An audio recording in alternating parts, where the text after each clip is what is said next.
Now remember, when things look bad, and it looks like you're not gonna make it, then you gotta get mean. I mean plumb mad dog mean.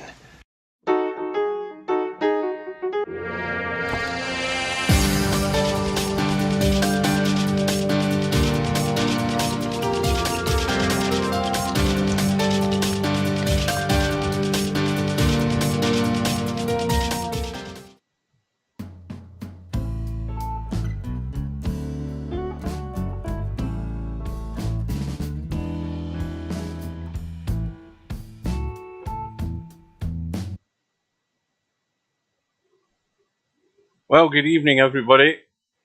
I'll remember these buttons at some point. Welcome back to VP4 TV. Good evening to Slim. Good luck to Slim later on. Welcome to IQ2, Dwight. And we're back. Sorry, not Slim. I do apologise. That shows you how bad my eyes are. I saw a long name and I thought it was Slim, but it's LS3. Oh dear. Oh, this is the way things are going to go tonight. Welcome to LS3. Welcome to Dwight. We're back here in Virtual Pool 4 Online for 2 matches tonight, a one-loss side match and the winner's side match. And the first match up starts in about 5 minutes' time. The one-loss side match between Potman and Bedhead. Potman doesn't fancy his chances, so we'll see how it goes. And we'll see how much effort he puts into trying to make it a match. So Potman from the United Kingdom, Bedhead from Sweden, and then of course we have the big match between Albinario, the second Swede, tonight against One Pocket Slim from the USA. So this will be the screen for the first match, and if I can get this one right, this will be the screen for the second match. So I've got all that set up okay. And as you saw, there's only the 3 matches on the schedule. These 2 that we have tonight, and then the one that's a week today. The match with... who the hell is it again? I've totally forgotten. No, Cobra's one of them. Cobra and Tommy. Cobra from the UK, Tommy from Germany, and they'll be going at it exactly a week today. In fact, their match will be like 20 minutes started at this time next week. So that's what we have to look forward to, and needless to say, there'll probably be something in between once some of the other guys get things organised for their matches. Yeah, well, I would hope Potman would, but yeah, I think he'll make far too many errors. That's a habitual thing with Potman, and he won't move the cue ball as good as Bedhead. But you know, you've got to use probably more upstairs than anything else in this game, and you know, trying tactically be aware of what's going on. Now, once again, Steve hasn't got a hold of me. He hasn't contacted me. So the assumption is he won't be here. He might intend to join later on for the other match, the second match tonight. I don't know that until he lets me know. But I do have Discord up and running, but once again, I'm not in the commentary booth channel, but I'll just keep an eye on it. So in the meantime, we have the 2 players have arrived. I think I saw Potman arrive. Bedhead is there. In fact, both of them are in away mode, so both of them aren't doing any warm-up, so they're just going to warm up as the match progresses. Well, last night's match was the match that got arranged the sort of last minute, and that was the match on the one-loss side between Stubb, Real Poland Power, and MC Clarkey. In all honesty, it was a match that could have went either way. Matt lost it in the beginning of the match because, again, he had dry breaks to start with. Stubb was making weird errors, not potting the correct ball as a cribbage ball. He was doing silly stuff like that. But in the end, Stubb held out to win it by a couple of racks, 13 racks to 11. So he, again, as I said also last night, he's going to have an easy ride through to the next round because Ice Age won't offer up much, I don't think, with the greatest respect to him, and judging by his first round match against Machine, he lost at 15-1. So he'll do well to get a rack or two off Stubb. But Stubb, knowing that, will take more liberties and make more mistakes. There'll be no doubt about that one. So there's a match that's just about to, in fact, it may well be the room has just gone up. So that's a match that's about to start. And then there's the other matches you'll see already on the HUD, the one for next week and the one for later on tonight. So that is about it. Right, so the room is up. We'll get in. Cloth colour is at the right setting. And we're waiting on Potman arriving. A Bedhead in his practice break there, breaking from the side. And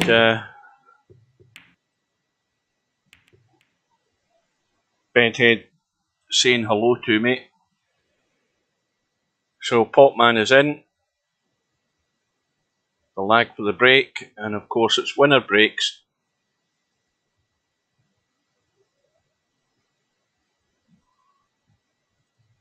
I think each player's waiting for the other to hit the ball first. Oh, they've actually hit it simultaneously and it looks pretty close. Well, that was weird. The balls hadn't stopped rolling. But anyway, Bedhead won it. He's breaking from the side. He's breaking second ball down. And like many breaks from the side, he's came up dry straight away. 2 ball over the top right hand corner pocket, 13 balls dead in the rail, so that's no good. And 5 ball is there, so there's a 10 and 5 cribbage, fairly straightforward here for Potman to get started. Although he should be taking the 10 ball first, I think. Then again, the angle that he's got himself at the 10 ball might actually help here in getting the 13 out. Now I think the one in the bottom rail is a 15 ball, so that doesn't matter for the time being, but he might have, he's got an angle there, he's got to break this unless it gets a double kiss. Well, he's actually double kissed a 1, which hasn't done him any harm because that leaves the 3 there, so now he's got a second cribbage. He's also got a third if he takes the 14 ball first, because the 14 ball goes. Now you see he's in a position to play the 14 and the 1 ball is open, and now the problem is if he doesn't take the 14 now, he's going to probably find it more difficult to get on it when he's already sitting on it. The problem is he's a bit straight, but he only needs to just jack up and draw back. He's bound to be on the 1. So he has taken it. In fact, he just stunned it, so that'll do no harm. And he's also got the 12 and 3, so Potman is in great shape here to get this first rack on the board. Now, how's he finished here? Well, he wants to come back off the 12. That's what he should be doing now. He shouldn't be taking the 13-2, he should be taking the 12, come back for the 3. That's easy enough to do. He can just stun that in. A little jab onto the rail and come back. See, now he's taking the outside ball first. And he's left himself a stupid angle that he didn't have to. He should have taken the 12 first. So now the cue ball's running, probably avoiding the 6. And now he's nudged the 11 more into play to be more of a blocker. And in fact, he can actually see the 2. He should be taking the 2 first.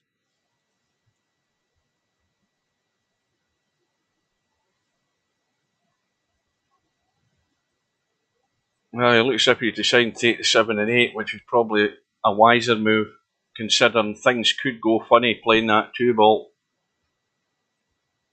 So, he's on 3 cribbages.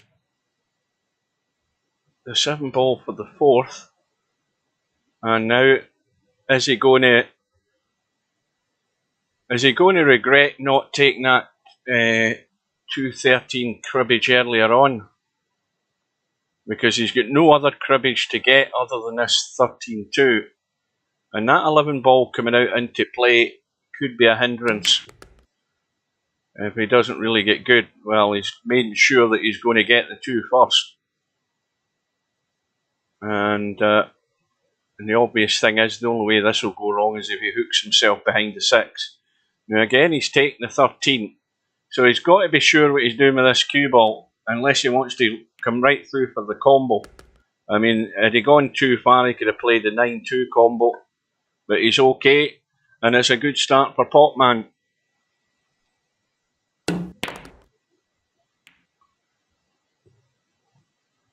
Good evening to Machine. Welcome anybody else that's joined us.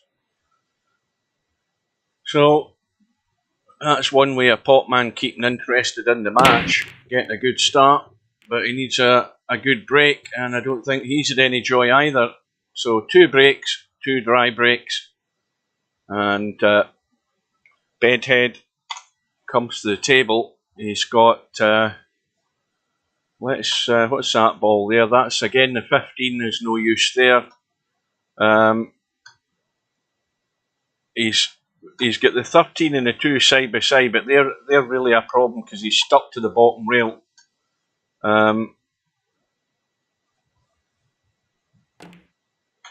Well, he's potted the 3, and he's got himself hooked in the 12. So straight away, or was it a 3 or is it my eyes? You know, as he's just playing the deliberate foul. It was the 3-ball he potted, so Potman will be glad that he never left anything there for Bedhead with that dry break. And Potman now deciding whether he's going to play from there or play from ball in hand in the kitchen. But the obvious situation we've got here is we've got 3 clusters of balls. The 2 lined up in the middle. You've got what looks like the 2, the 5 and the 13 up in the top left. And now you've got the 3 and the 1 down here in the bottom left. So it's not a great table, and work has to be done if Potman's going to make anything out of this. And certainly what he doesn't want to do is start breaking balls out and doing too much damage that way, and then make a mistake and let Bedhead in. So the 8-ball is a given, but apart from that, there's nothing else. There's no combo down this end. You know, the 11 ball's tied up, the 4's over the pocket. So now he's just got to work out what would be a decent safety.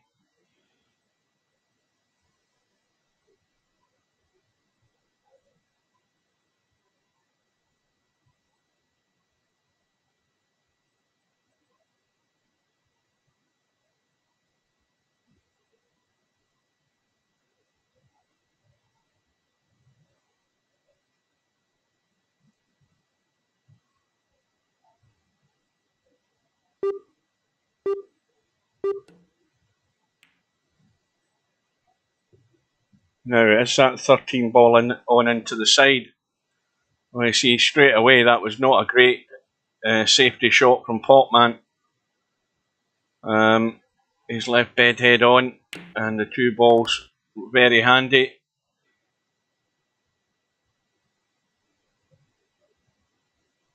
But Bedhead's the one with all the work to do. He's had a little nudge in the 3 and the 6. And that now means the 6 is available.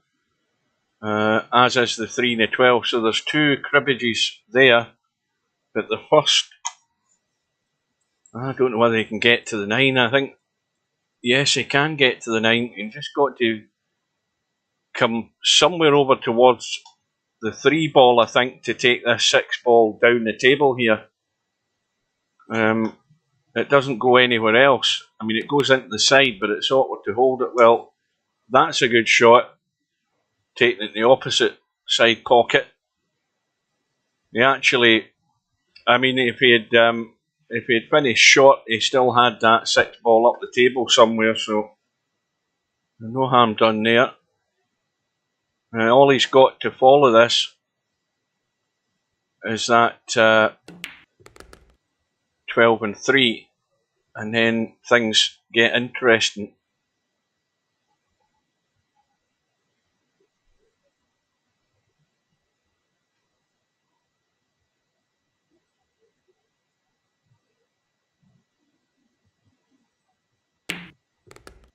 He's trying to check this back into line to stop it running into those balls on the left hand side. Lots of English in the cue ball to avoid and alter the track of the cue ball there.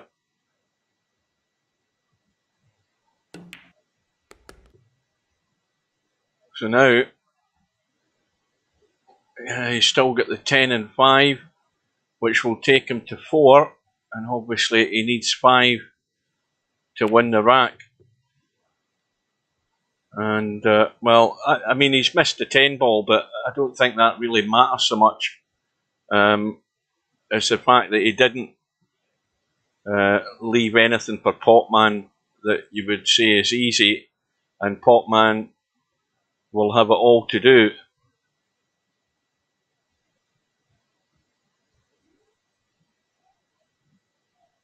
So as long as that 1 ball and 11 ball remain tied up, Potman's still in the game.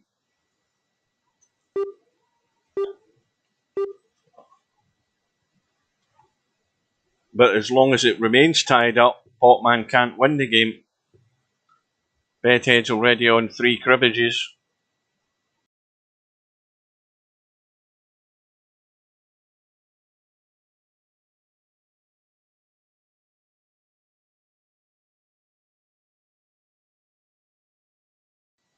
It's a wee bit of a safety net at the moment for either player until somebody makes the move. And Bedhead might be, well, I don't know if this will really cut, but if it does, he's got to. I think he tried to bounce that off the rail into the 4, or at least it looked like that. Let's have a wee look at this 10. Well, the 10 does go. It's tight. If you're sitting good on it like this, it goes. And that's not good on it.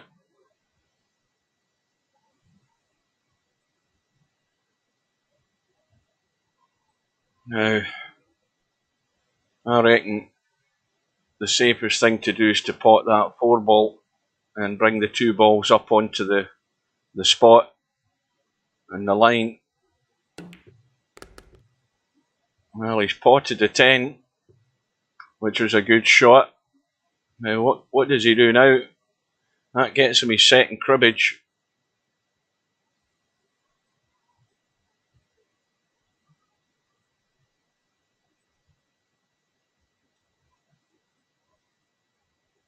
Of course, the other thing as well is that, well, Potman's gone all out for it. And has he got a roll of the ball? Well, it's a good effort.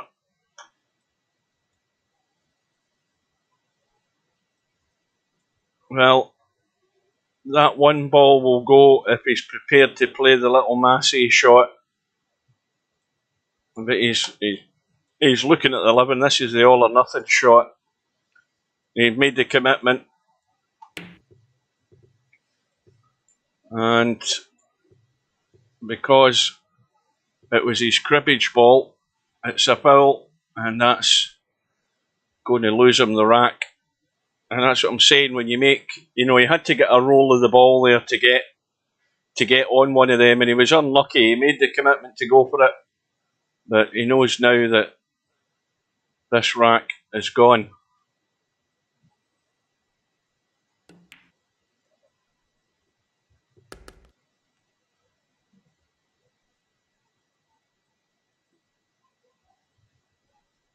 Well, 4 ball takes Bedhead to 4, and then the 1 and 14 shouldn't be any issue.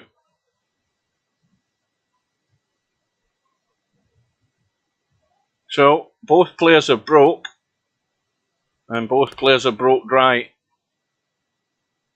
Bedhead's first break in the first rack, Potman managed to steal the rack from it, and Bedhead's eventually won rack number 2. He's going to try the other side this time. Same thing, second ball, and a couple of balls have gone. 3 balls have gone, which now means he has 3 partner balls he has to get rid of. So the 9 ball is available. He can see it. It's over the bottom corner pocket here. He's also got the 8 ball, which he can see, and he's also got the 1 ball. So the bad news here for Potman is that this rack should be well and truly over.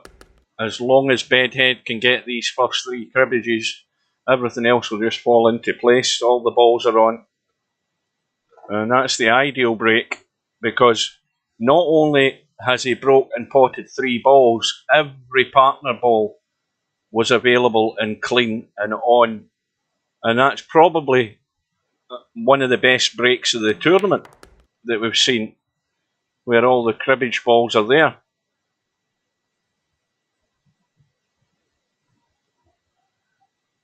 Well, the rules of cribbage are very simple.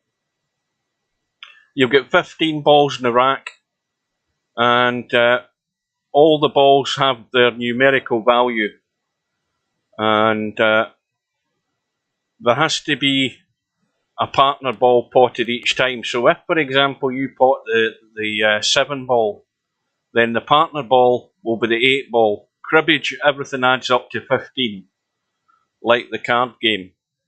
And cribbage as a pool game, each rack has 5 cribbages. So each player has the possibility of getting 4 cribbages each rack. The 15 ball is always going to be the last ball to pot. It's a cribbage on its own. And if you pot the 15 ball to square the match or square the rack at 4 racks all, then the 15 ball gets respotted to settle the rack. So the winner of each rack will always have 5 cribbages. If you pot a ball on the break, then you must pot the partner ball. If you cannot pot the partner ball at any time, and you don't have to make it a clean pot, you can pot the partner ball as a combo. You can play another ball onto it. You can build the cue ball off another ball onto the partner ball as long as you pot it. It's a legal shot. But if you don't pot the partner ball, then the incoming player has a choice to play the table from where the cue ball sits, or he can take the cue ball in hand behind the head string. That's behind the line that you see in the table there. So anywhere in this area he has ball in hand, but he cannot pot a ball in this area from ball in hand. He must play up the table. And that is pretty much it. It's an easy enough game to follow.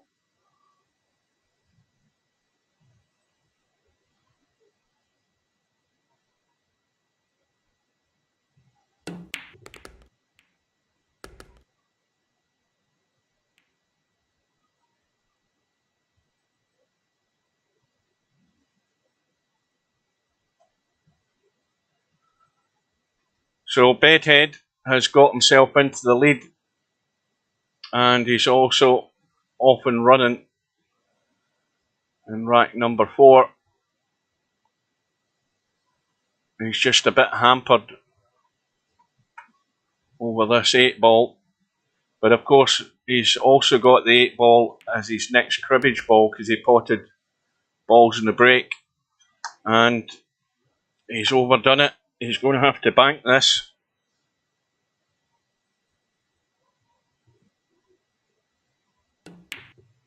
And he's played it well. So that now takes him to 4.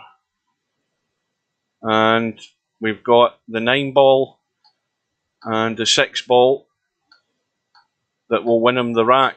So this is the decider to decide who is going to win the rack. Bedhead the favourite if he can get on the 9 ball off this 6. And that will do. So that is a very quick rack for Bedhead, and it gives him a bit of breathing space and puts pressure on Potman to respond if he gets that opportunity. But it's winner breaks, so everything's in Bedhead's hand at the moment.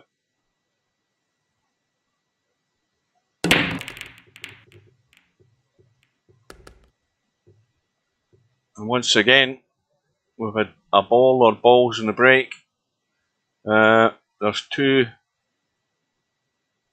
balls have gone, and now there's an instance there as an example.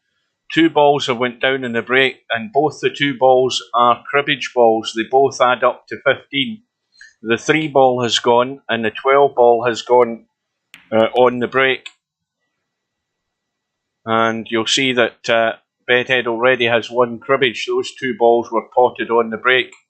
That's why they are missing from the HUD.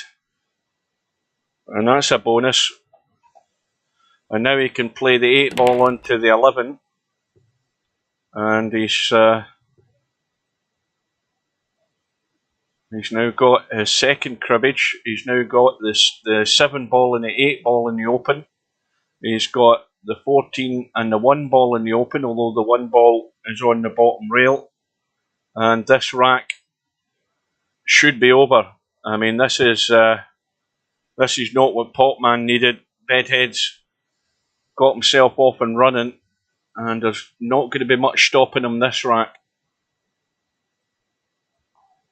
Every cribbage is available, and it's only going to be an unforced error by Bedhead that's going to let Potman back to the table in this rack, and I can't see that happening.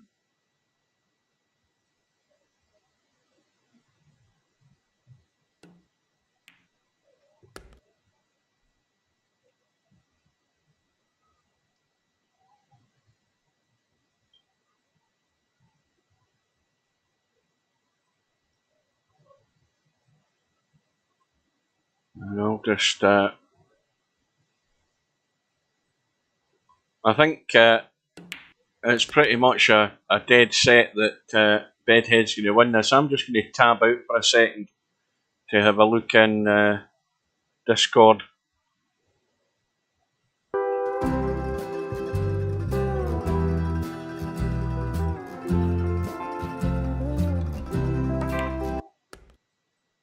Well, that's the wrong screen. That's for the snooker challenge match. Hang on. There we go. So Bedhead just sealing the deal for this rack, and this couldn't have went any smoother.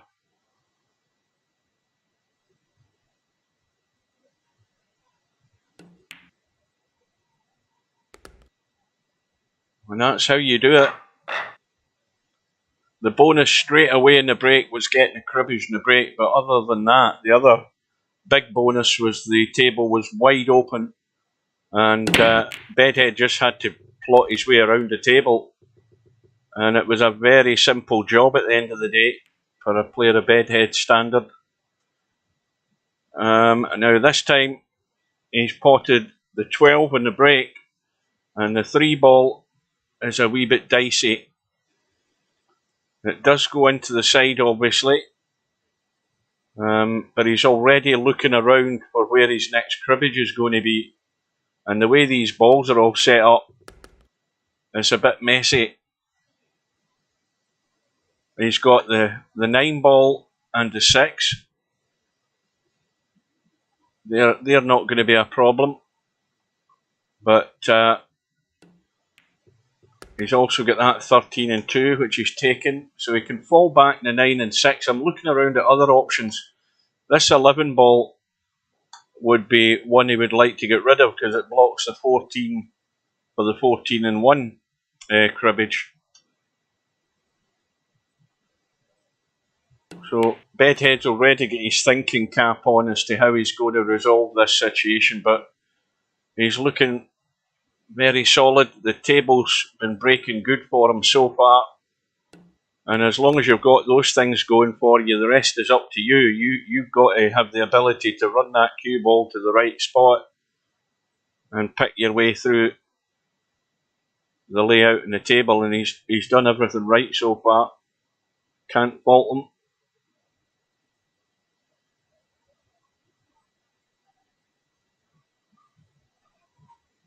Well, Potman's, well, you know, you can't say he's made a mistake. It's just went Bedhead's way since Potman won that first rack.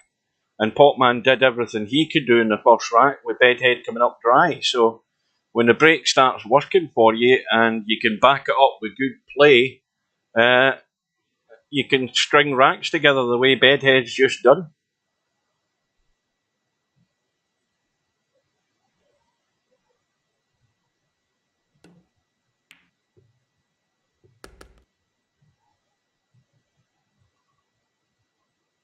Now, this is a glimmer of hope for Potman. I was just going to say it's a glimmer of hope if he can't make the combo, and he's missed the combo. And Potman comes to the table with certainly a guaranteed cribbage, although he's decided to play in place. There's problems here for Potman if he's not careful, because this 6 ball is a problem and it's blocking the 5. The 10 ball's awkward to get nice on it, and he needs to get rid of the 5 or get good in the 6. So this is where Potman will have trouble in getting a good position and moving that cue ball good. So he's got to get his thinking cap on, and already he's gone awkward. He's ran right through and landed on the 1 ball, and now he's forced into taking the 6. He's having a look at the 9, but that isn't the shot. He's got to play the 6, and then the problem is if he can get clean and out into the table, and this 9 ball, this 5 ball will cause a severe problem. He's avoided it, and he needs to stop running. And that's it. And that was always going to be the problem, is that those balls were slightly awkward. And Potman made it worse by landing on the 1 ball. He's only got himself to blame. And he's played the combo for recovery. The 10 ball's easy enough. And once again, he just has to get the touch better here and not hook himself behind the 14, because believe me, it's so easy to find yourself behind the 14, and there's loads of room to get into the table. And now he's looking around for problems when he can make life easier by taking the 14 and the 1 first. That's not an issue. And he's got the touch good for the 10 and 5. So this is a desperate rack for Potman to win. And Bedhead, well, he made the error. He didn't pot the ball. And Potman looks like he's going to pounce. But of course, he needs everything on the table. The 1 and the 14 will be his 4th cribbage, and then he has to pot the 15. And I think he just needs to dink the 1 in and make sure it comes off the rail a wee bit here.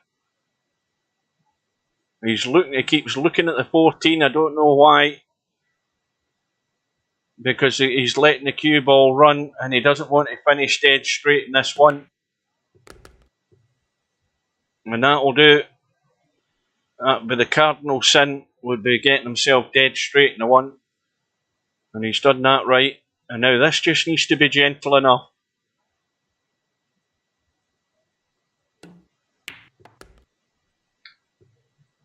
And once again, the pace is good.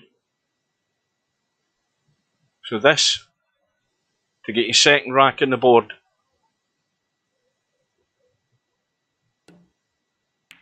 I was thinking the 14 first simply because, you know, it was a ball in the middle of the table. You could somehow find your way behind it. But anyway, you know, it's all done and he's found his way through.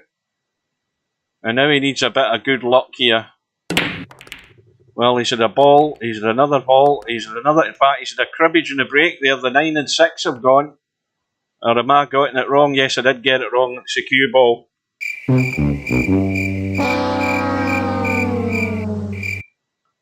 And that's the cardinal sin in any billiard game, is scratching the cue ball. I thought it was the 9 that had gone, but it was actually the cue ball that had gone. And the 3 and 6 had gone, and they both came back up. So now Bedhead has ball in hand in the kitchen. He can't touch those 2 balls in the kitchen. He has to play up the table. And the table's, to start off with, from where he is in the kitchen, the table's not looking that great. Everything is slightly awkward here. And he's just dropping through on the 5. Now, the 1 ball is a given. That's not a problem. Then the problems start. He's got a 7 and 8. That'll be the next ones he should be playing for. And then the rest is trouble.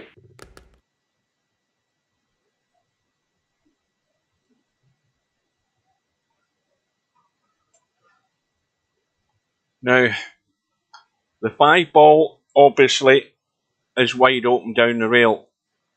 The 10 ball has an issue in that it's very limited, not only to get on it, but it's very limited as to where it's going. And Bedhead's just thinking over a few things before he plays this. So you see, this is what I've been talking about during the tournament. Do not pot your cribbage ball until you know where you're going to go next. It's probably vital. It's the vital rule in every billiard game you play. Sometimes it's a lot more simple. I mean, obviously 9 ball, you know where you should be going because you're going for the next numerical ball in order, but in cribbage it's even more vital that you make sure you've already mapped out where you're going. I couldn't say it often enough, but I think it's vital that you have that clear in your head before you commit yourself to the cribbage ball. And that little nudge there has done no harm. That has just opened up the 3 and 6. The 9 obviously has a pocket, but everything's just a wee bit tricky to get on. And already Bedhead's now got to play a controlled shot. If he's going to take the 10 and 5, he's the wrong side of the 10 ball.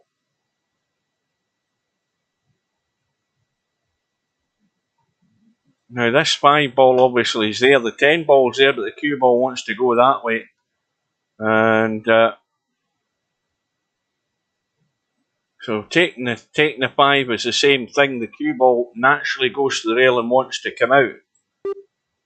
It's a question of how far it's going to come out. And he's controlled it fairly well. He's sort of just in between. He's in between pockets here, so to speak. But, you know, if he stuns this in, if he stuns it in, the cue ball will go that way. And if he goes too far, he's on the 12 and he can come up for the 3. If he goes this way and gets in the line, he can play the 11. See, that's a sort of 2-in-1 shot that he just played there. He's finished a wee bit short in the 12, but he's actually finished ideal in the 11. And a shot like that looks so simple, but it was a 2-in-1. If he'd rolled down here, he could have taken the 12, and with the angle, he could have come back up for the 3. So, things like that are what you have to be looking at. And in the end, it was all too easy for Bedhead because, he found the spot every time. And he did the right thing as well. You've got a shot clock with 2 extensions each rack, and you get use of them. And he's also had the 2 ball on the break in rack number 8. But he's going to have to play the bank. Is that going to hold the line? Yes, it is. That was well done.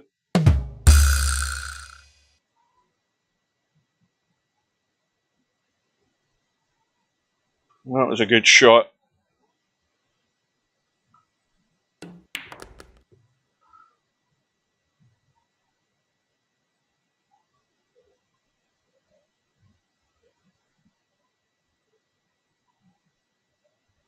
So 4 is the cribbage ball.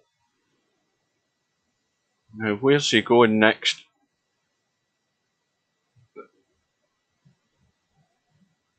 There's, the 14 and the 1 are, I do have a pocket. The 1 is the most difficult ball.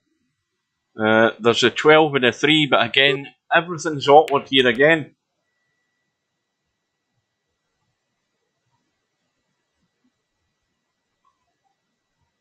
I'm not quite sure. I think can he get that 1? Well, if he can hold the cue ball, he can drop through, or he can hold the cue ball.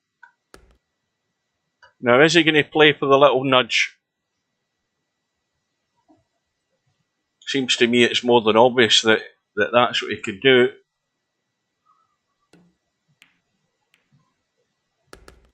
And again, just a little bump is all it needed. And he's probably considering the 3 ball, but once again, I think he's a bit straight on it. Yeah.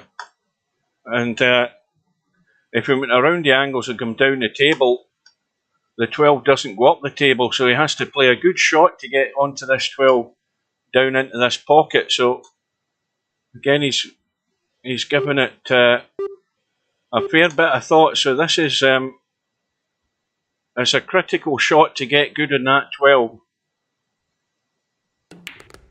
And again, simple, just a little stun and a wee bit of spin just to help it through the gap.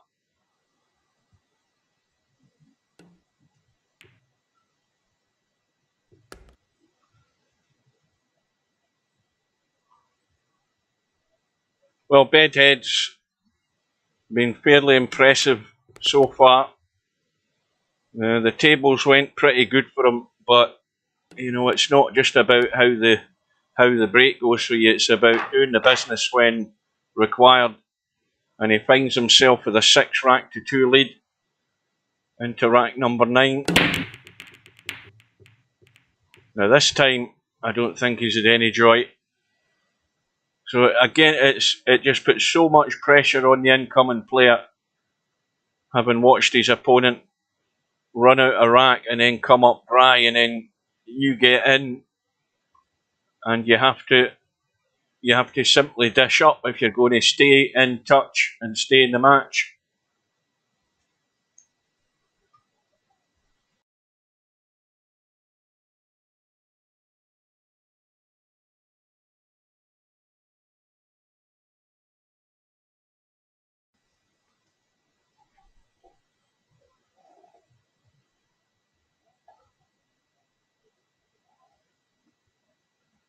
So Potman, again, has given it a lot of thought.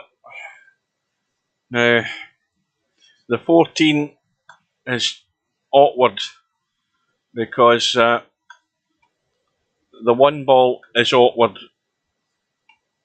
The 5 ball is available. But where the hell's the 10 ball? It's on the bottom rail, so he needs a nudge. Well, he's got the little nudge just to hold him in a line that he can make the cut. Now, he doesn't want. I don't think he wants to hit this too hard.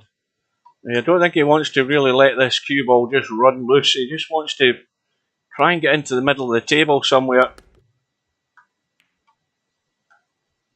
Now,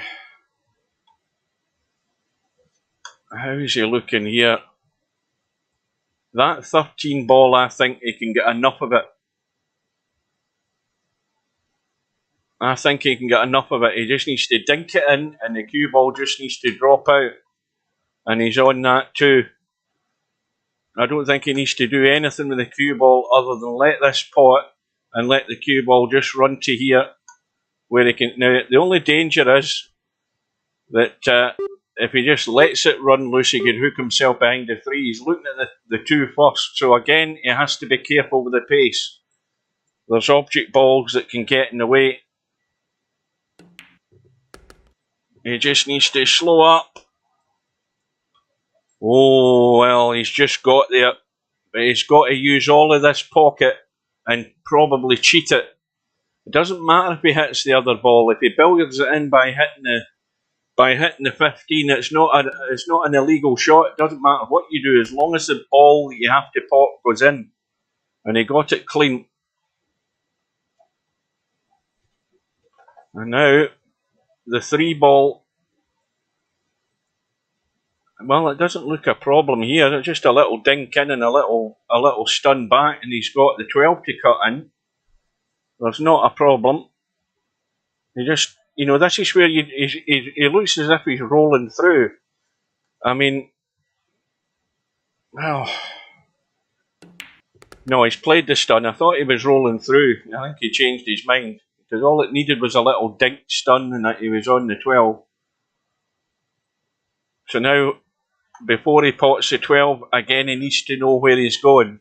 7 and 8, there's nothing to think about.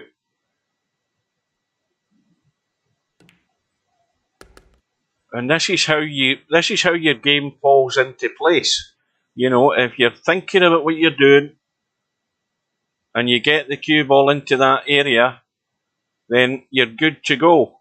There's no excuse. It's only something stupid that's going to stop you from winning the rack if these balls are all there. So 7-8, and he has to think when he pots. See, this is where you then have to take it to the next level. He's going to pot the 8, right? Now, when he pots the 8, it's either going to be the 9 or the 6, or it's going to be at worst the 14 and the 1. Now, he wants to make sure he gets down on this 9, because the 6 goes up the table into the corner, and it does go into both side pockets, although it could be awkward getting really nice on it. So this is important. You see, now he's in a sort of in-between zone. If he pots the 9, he'll go to the rail and come down this way. He has to miss the 6, or if he runs into the 6, he's fine. Not running into it too heavy. But if he takes the 14, he's running past the 6 for the 1. So he's got to be just careful with the pace in this. Now he's got that in-between shot. He's on it for the side.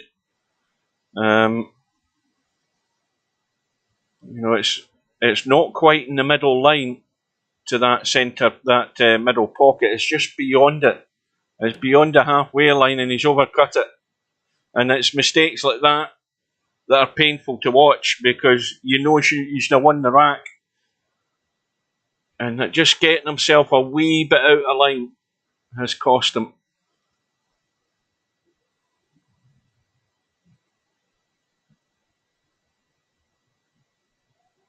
I don't have a favourite. I don't have a favourite that I watch. What I like watching is somebody playing good, sensible pool or billiards, and doing the right things. And when you get two guys doing that, then you've got a great match. I just like to see people playing good. I mean, for example, you know, Potman's been around the game a long time, and like me, he makes mistakes. His cue ball control is not as good as the top guys, but he's got enough. He's got enough going on upstairs when he focuses to get things done. It's just consistency that lets him down. And when he does the right things and he can find his touch of pace, then he can pinch racks off Bedhead. Although, having said that, he's let one go there. Again, it's just down to getting position and being consistent with the pots. But no, I've not really got a favourite to watch. But what I'm critical about is when I'm watching people that I know are good, I expect them to be good. And LS3 is a perfect example. And LS3, she's a very, very capable player, but there are those occasions in previous tournaments where she sort of loses her way, and that's the only thing that's just preventing LS3 from going to that next level and finding that run of consistency that's going to take her deep into these tournaments with guys like Bedhead and fine example there, Albinario and One Pocket Slim and all of those guys, Cobra. LS3 is good enough to beat any of them on the day, especially in this game because she's shown a lot of good thinking in the matches that I've watched her so far. But there might be just that little bit of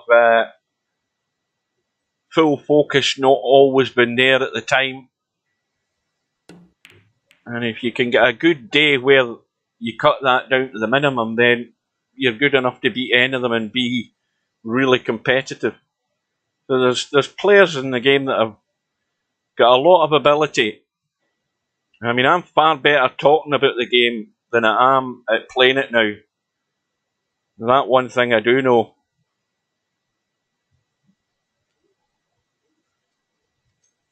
So Potman has his opportunity again,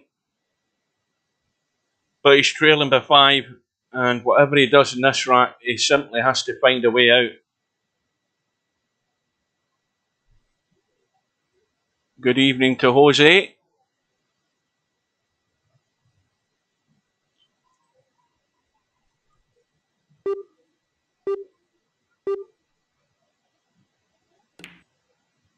I mean, I've got some great matches on my YouTube channel. We had a great straight pool World Championships a few years ago. That was at was it? I'm losing track now. Was it straight pool or was it the 10 ball? We had a great 10 ball final with Stubb and Vinces, and those videos are all on my playlist for those tournaments. So if ever you're looking for a good final to watch, that'd be one of them to watch. The match between Real Poland Power, or Stubb as I call him, and Vinces. I think was it 8 ball or was it 10 ball? Somebody will know. I can't remember. But it was a cracking final. And when I'm watching a good match, I get excited. I got excited in that one.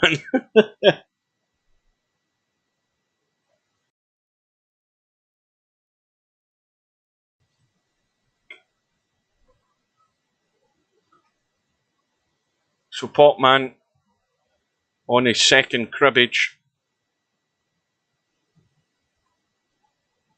Now, he could do with a little nudge here.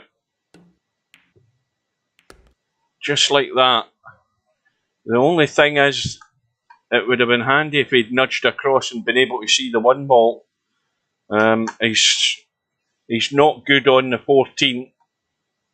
And the 1 ball is now the blocker for the 10 and the 6, so he's got problems here.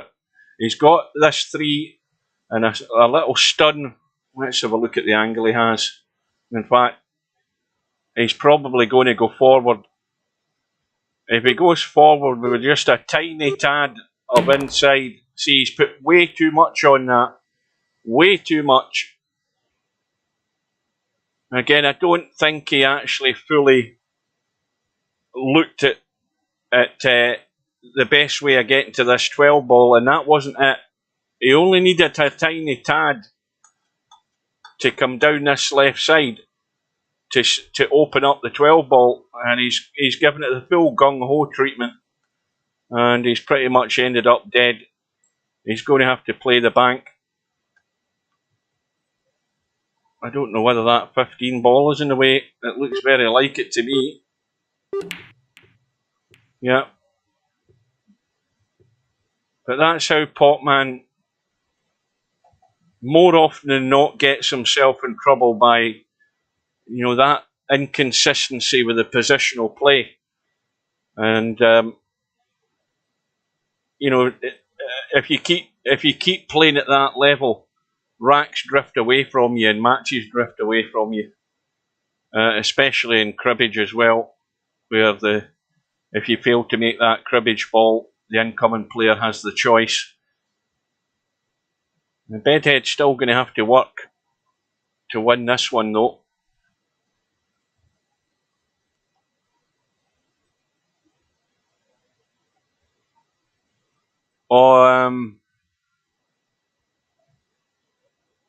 What are you talking about? Franco? Yeah. Well, remember, we don't think he disappeared, we think he passed away.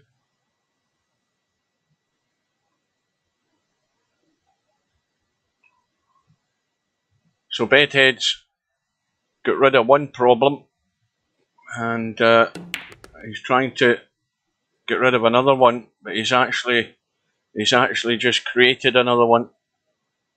Because the 15 ball is free, but that's not the important ball.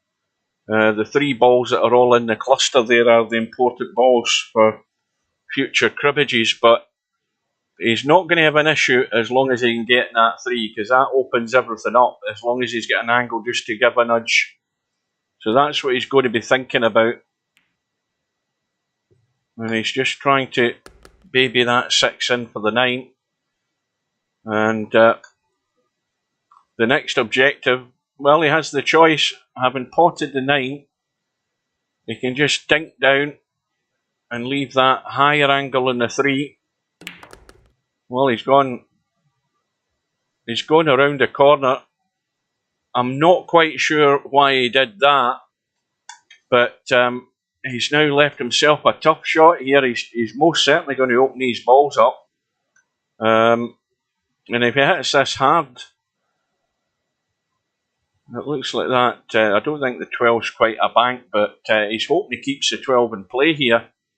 He doesn't want the 12 to come back towards the 5.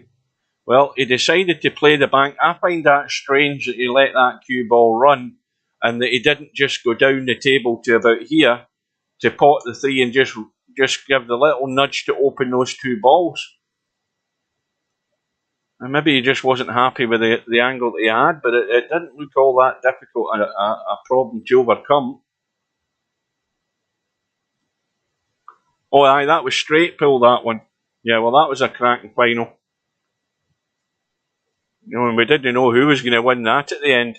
And then I got totally confused because I was zoomed in on the pack and I missed semi-potting the ball. Well, there's another unforced error by Potman, and that's this rack gone.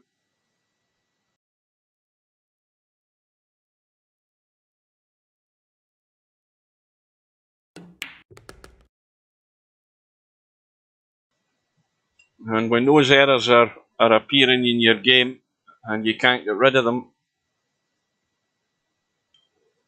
your fate is sealed for this rack. And it's another one that's getting away.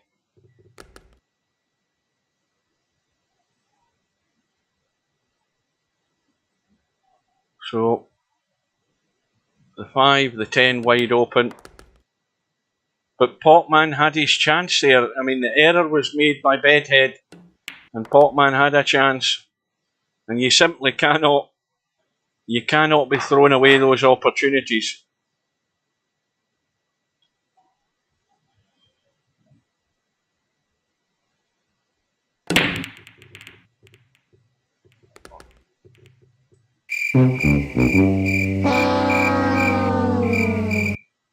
Well, the scratch from the break. Potman with ball in hand.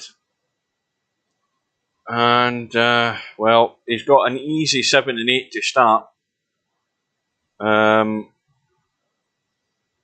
He's got a 3 and 12 to work with, but the 12 ball's a problem.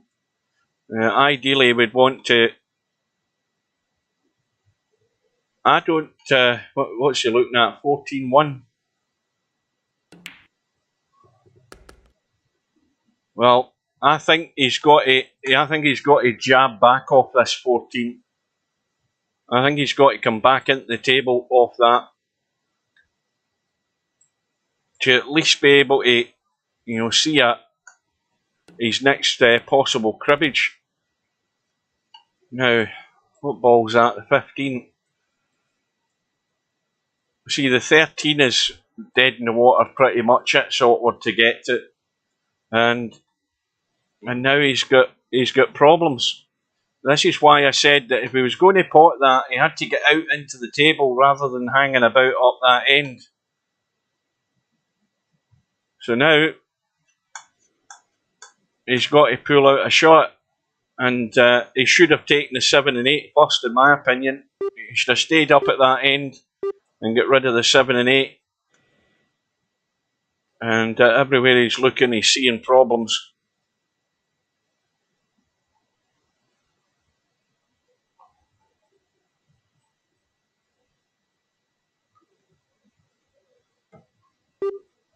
Now, the reason I say he's just taking the 7 and 8 is simply because had he just rolled the 8 in, well, that's a good recovery, but disaster, cue ball running loose.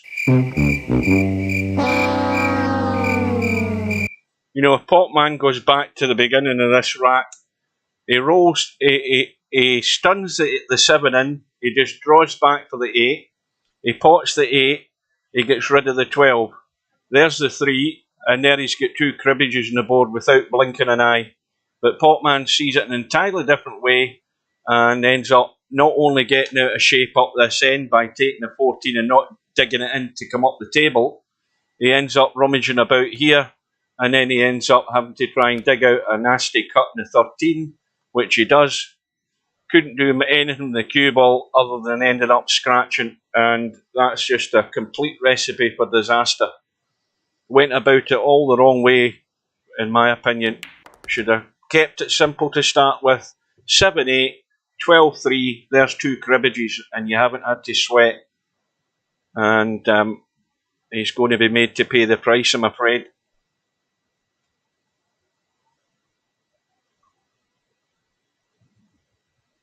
Well, you say that LS3, there's time to do that. Do you see what I mean? What I'm talking about is keeping things simple. You've got to get yourself into the rack. He had 2 easy cribbages there to get himself going without trying to do anything fancy. What did he do? He chose to try and do something fancy straight away, and he ends up getting himself buried. It's just a perfect example of how you don't see the simple thing first. And he tried to deal with something he didn't need to deal with at that stage. He wants to get something on the board, and if something happens and goes wrong, then he still might have a chance. But he sold himself down the river straight away with his first shot, and the rest is inevitable. It's painful to watch, but it's self-inflicted. He's got nobody to blame but himself. And the final cardinal sin there was having to play the cut in the 13. Cue ball's under no control. Just a desperate cut in the 13 to stay at the table and ends up scratching. So it's the ultimate humiliation to end what was a poor visit from Potman. And it's just sold another rack.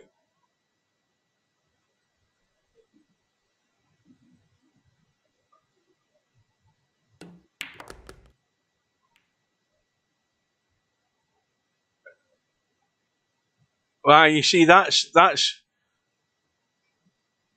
well, that might be the case as far as you're concerned, Slim, but I think it's about knowing your limitations. What does Clint always say? Man's got to know his limitations. I'm forever quoting that.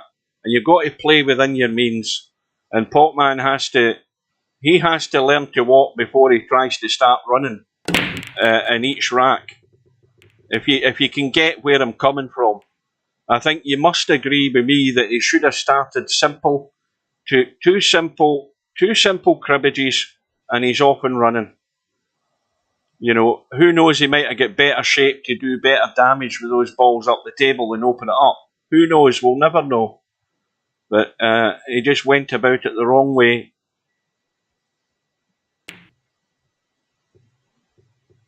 So Bedhead has a 9 racks to 2 lead. Had to try and pot the 14 ball. And here we go again. Here's Potman with ball in hand if he wants it in the kitchen. And he's now going to look around to see where he should start. Now, again, the simple one would be the 7 and the 8. Now, if he's going to play the 7 and 8, then he has to be immediately thinking of where his next one is. Right? So, there's awkward balls where he has to play a positional shot to get to. Now he's killed the cue ball and he's looking at the 11, and now he's looking to play. I don't know what the hell he's trying to play here. I haven't a clue. I have not got a clue what the hell he's doing, and I'm not sure whether Potman does either, because this is just a no-no. No wonder he's typing LOL in the chat, because I think he's done a stub. I think he's lost the plot as to what ball he was playing next, and I think he's totally forgotten. Right, that's it. Potman has had enough. He's bottled out. So, Bedhead wins the match by default, and that at least gives us time to get ready for the main event of the evening. And I had a feeling about this when Potman said something in the chat earlier on. Was it last night or was it this morning? Well, that's the thing. You know, you've got to stay with it, and you've got to have the stomach for the fight. And if you haven't got it, then, you know, it's not a case of get yourself out of there. It's, well, you know, if you had a bad match in the first match, then why waste people's time? Just get yourself out of the place.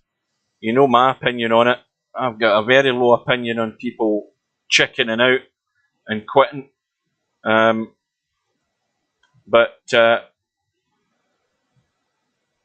Well, Potman's bailed. That's what's happened.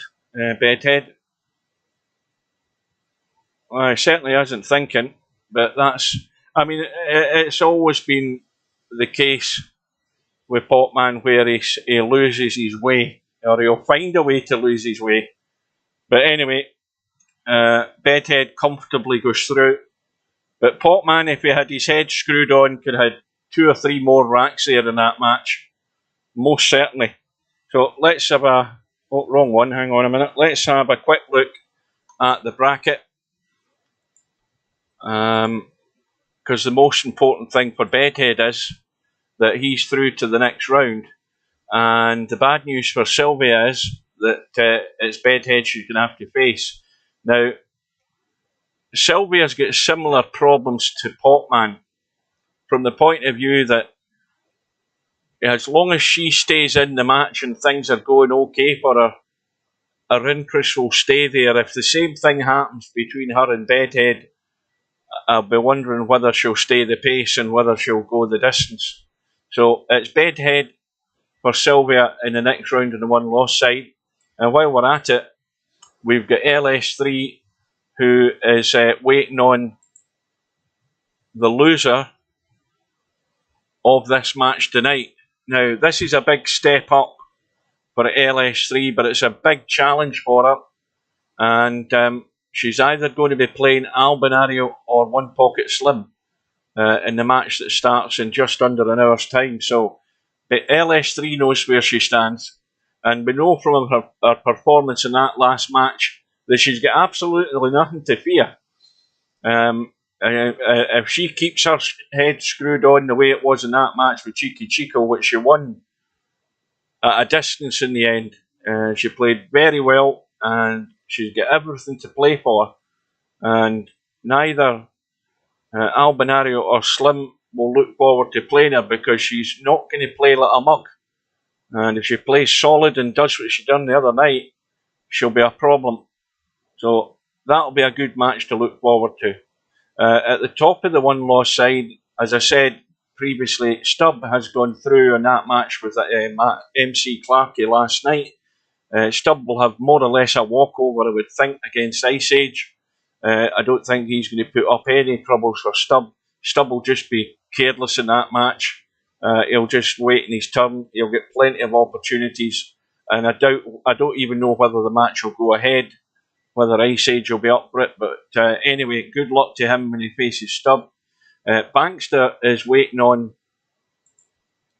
the loser of the match between Tommy and Cobra. Now again, Bankster,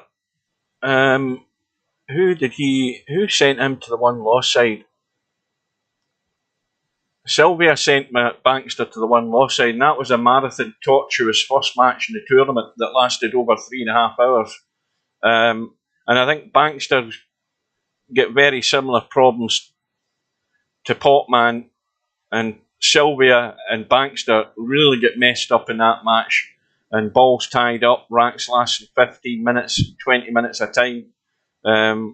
So Bankster is going to find a big step up in class when he either faces Tommy or Cobra, and that might be the end of his tournament, I would think, whoever the loser is in that match. So, match to come tonight in 55 minutes time is Albinario and Slim, and the winner will go through to play Larry, who's already in round 3, having beaten Sylvia, and then we obviously have Machine waiting on the winner of the Tommy and Cobra match. Now that is it for this session. I'm going to get myself ready for the match in an hour's time, or just under an hour's time. We'll be back for it, and I hope you can join us. Again, remember, if you can't see the matches or you miss them, go to my YouTube channel, go to the playlist. This match will be very quickly added to the playlist, and you can pick out whatever match you want to watch. Again, it will be there. Matches on Twitch will be there for 14 days, and then they're automatically deleted. But they're archived on YouTube, so you'll always be able to watch them on YouTube. So I'll see you in a little while then, guys. So take care, and I'll see you again in a little while.